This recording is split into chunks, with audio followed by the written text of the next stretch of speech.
Hello, everybody. It's Kale here at the Underneath, and I wanted to take a few minutes before the Christmas season is past us by to comment a little bit on the kerfuffle with Tom Holland, historian Tom Holland, and this Rotherham scandal that has reemerged, interestingly enough, here at the end of the year. And here on January 1st, we see that Tom Holland has sort of been drawn back into it. And I'll share this real quick. He notes here on January 1st, he says somebody pinged him saying something to the effect, ba, ba, ba, ba. Hard to believe it's just good intentions with all the cover-ups, Mendo 5AN says. Judiciary refusing to release case details, newspapers refusing to report, and government refusing investigations. And if you've been paying attention to any kind of alternative media in the past, gosh, 5, 6 years, 7 years, I don't even remember when it first came across my radar screen. I think Douglas Murray was talking about it several years back. Anyway, if you've been paying attention to any kind of outside or alternative media, you would have been fairly sort of familiar with this scandal. Although when you see it again and you see the details again, what fresh new hell emerges is a real thing. It's truly awful and horrifying. But Center Right Liberty says silence from well-meaning Tom. I wonder if he's prepared to review his position. I doubt it. And then Tom says here, and I'm going backwards on purpose here.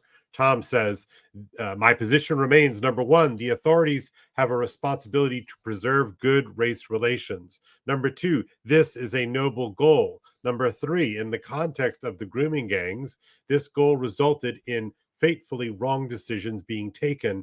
Number four, 10 years on, the tragedy of this is even more evident. And for this, as you can see, can you see there? There you can see there, I guess, 3.6 thousand comments to 771 likes. So, he got pilloried for this. So what was his original thing? So let's go on over here. I'll share this tab.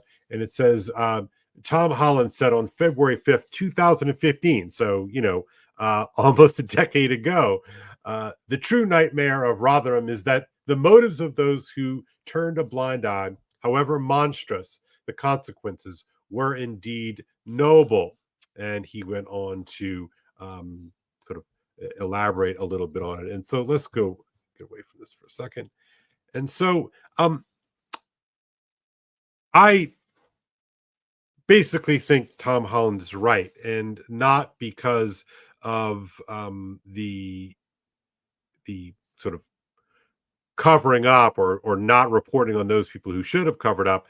The what transpired in the UK with these groomer gangs is truly horrifying and true evil.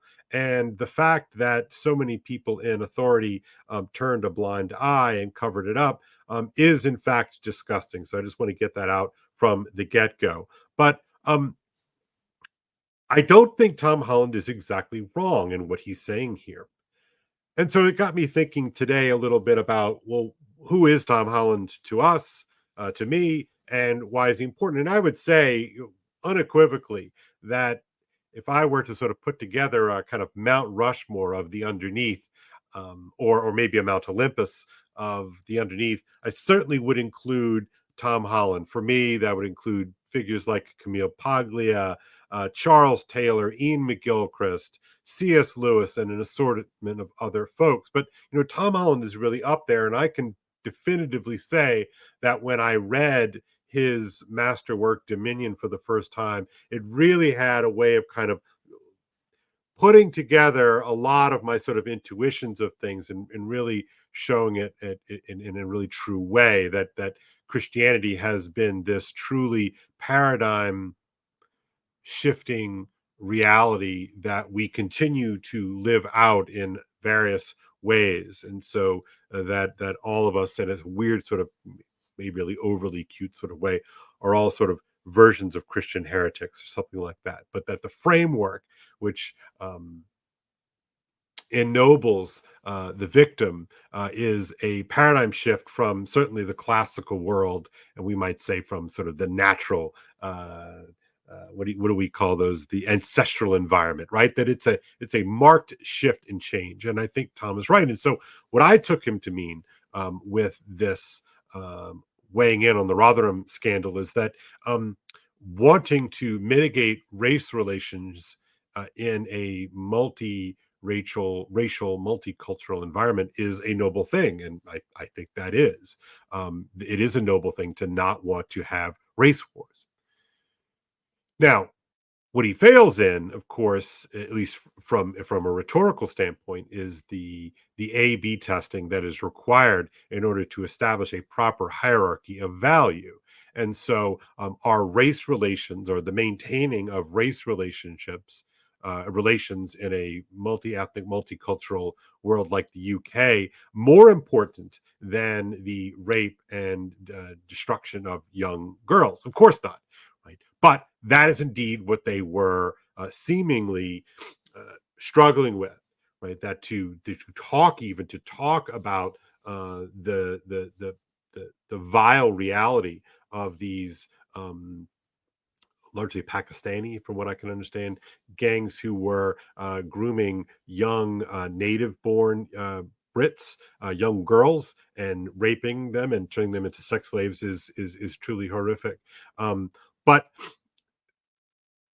and that simply cannot be trumped by the desire to sort of get along, which I think points to a larger problem that, is, overlooked. And I don't think Tom Holland would suggest, that it was not.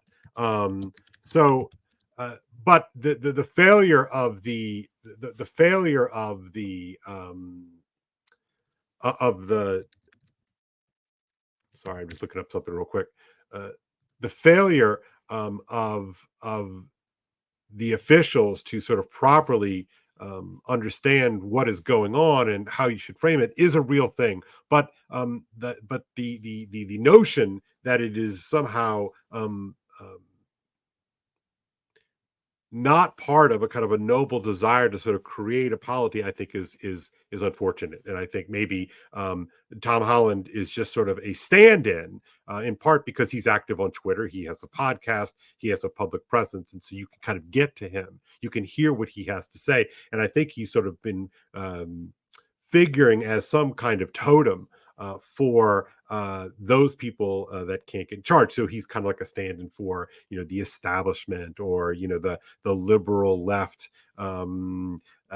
mushy, political establishment. I don't think that's entirely fair. So it got me to think really just about, well, why Tom Holland? Like, why do I care about Tom Holland? And people accuse me that maybe I was trying to running, cover for Tom Holland and trying to stick up for Tom Holland. I don't think that's what I'm trying to do. I don't have any particular dog in this fight, other than I think Tom Holland's insight from Dominion is absolutely essential to try to understand why we are where we are, and what is the, both the historical importance of Christianity, but what is the future importance of Christianity as well. And so, I like Tom Holland not because I think he is some kind of a prophet, right? I like Tom Holland because he strikes me as someone who is basically honest, and he's basically honest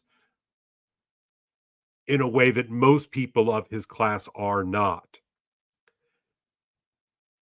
And then for some reason, that hideous strength popped into my head, as it often does in these moments.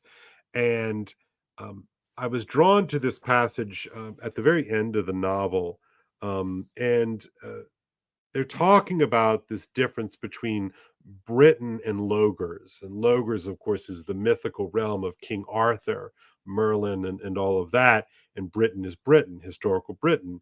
And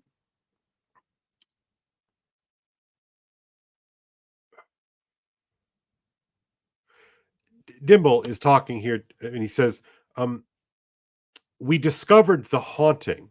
He says, "Well, what is the haunting?" asks Camilla. "How something we call Britain is always haunted by something we may call Logres. Haven't you noticed that we are two countries?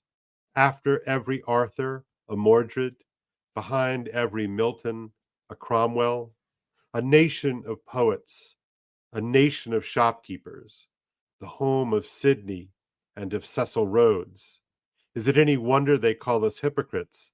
But what they mistake for hypocrisy is really the struggle between Logers and Britain. And I like Tom Holland because he's basically a Brit, right? Not necessarily a Logresian, if you'll allow the neologism. He's a Brit. He's an honest Brit. And maybe, he's well on his way to sort of re-tapping into this haunting Lewis calls Logers here in the novel. But Holland is a Brit, and if you've listened to the rest of his history, he's very much sort of that kind of Monty Python portion of the sort of the English imaginary. Keen and insightful, a little bit wry, often ironic and sarcastic. But what is so arresting to me about Tom Holland is he's that guy who then sort of had the strength of character to admit what he sees as being fundamentally, a Christian substrata, a Christian underneath. Thus, you see my connection to him and my own work here. That is largely unacknowledged, and so he does that. He's like, imagine if John Cleese woke up one day with all of the insights that he's had, and yet was able to say, you know what, maybe we're missing something here. Um, so this brought to mind another tweet from another person that I greatly admire. She's also from Great Britain, and this is Louise Perry, and this is what she says. She says, British people at home and in the diaspora have done the most extraordinary things. It's no exaggeration to say that we invented modernity. Our language, our political ideas, our dress, and above all, our inventions have come to dominate the world. Rotherham reveals that there is something deeply wrong with us, a cowardice and a passivity that other peoples regard with disgust and confusion. We're outliers in bad ways as well as good ways. And I really appreciate what she says here. And I think, and I would include myself as part of the diaspora insofar as that I'm a human being who speaks English, or at least tries to speak English, and at least tries to teach English, as it were.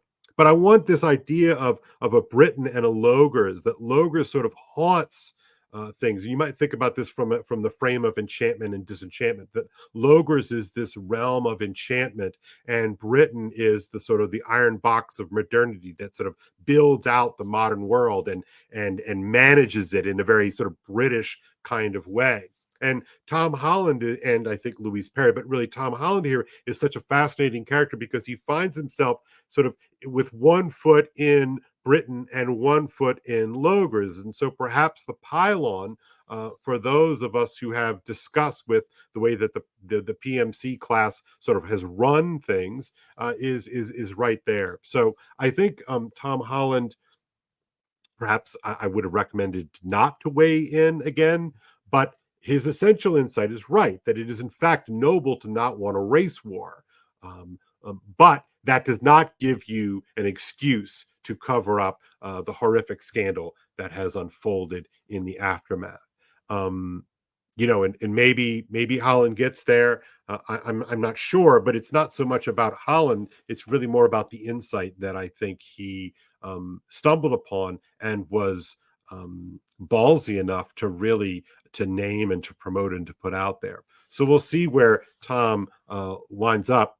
We'll see what he winds up doing with this. But I think the pylon of Holland can be accused more of being tone deaf, or the inability to read the room, and maybe the inability to do a true introspection about what you might say in such moments, but rather it is important that we recognize this conflict of nobilities. And look, you have to be absolutely adamant in your